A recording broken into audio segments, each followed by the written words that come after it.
Msemo wa ukimwaga mboga mimi inamwaga ugali ni miongoni mwa misemo maarufu sana nchini Tanzania, ikimaanisha kulipiza kisasi.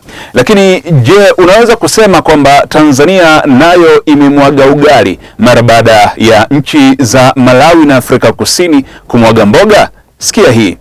Serikali ya Tanzania imepiga marufuku rasmi bidhaa zote za kilimo kutoka Afrika Kusini na Malawi kufuatia maamuzi ya awali ya nchi hizo mbili wa kupiga marufuku uingizaji wa mazao ya Tanzania. Hatua hii inakuja wiki moja baada ya Tanzania kutishia kuzuia uagizaji wa bidhaa za kilimo kutoka Malawi na Afrika Kusini, ikionya pia kuzuia usafirishaji wa bidhaa za nchi hizo mbili kupitia Tanzania ikiwa masharti ya kibiashara dhidi ya mazao ya Tanzania hayataondolewa kufikia Jumatano.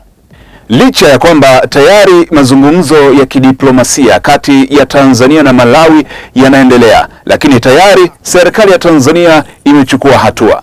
Kwa mujibu wa waziri mwenye dhamana ya kilimo nchini Tanzania, Hussein Bashe, ni kwamba kuanzia sasa serikali ya Tanzania imezuia mazao yote ya kilimo kutoka Malawi kuingia wala kupita ndani ya mipaka ya Jamhuri ya Muungano wa Tanzania, akisema hatua hii ni ya kulinda biashara. Nchi ya Malawi mpaka sasa hawajafuta notice walioitoa. Kwa hiyo ninatangaza rasmi, ni marufuku mazao yoyote ya kilimo kutoka Malawi kuingia ndani ya Jamhuri ya Muungano wa Tanzania kuanzia leo. Lakini mbali na hapo, kwa nchi zote mbili hizi, hasa Malawi, hatutaruhusu zao lolote la transit kupita ndani ya Jamhuri ya Muungano wa Tanzania. Lakini la tatu, kuhusu Malawi, mahindi yote walioyanunua kwa ajili ya kutatua tatizo lao la njaa kwao hayatoenda Malawi, hatutayapeleka.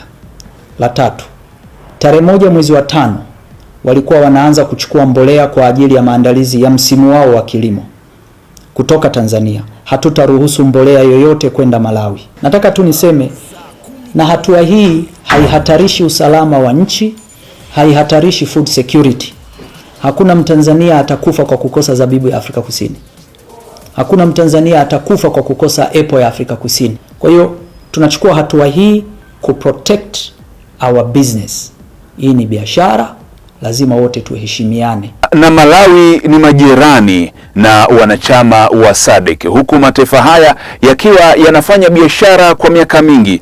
Thamani ya biashara ya Tanzania ni zaidi ya dola za Kimarekani milioni 215 na thamani ya biashara ya Malawi nchini Tanzania ni dola milioni 35. Sasa lipi suluhisho la mzozo huu wa kibiashara?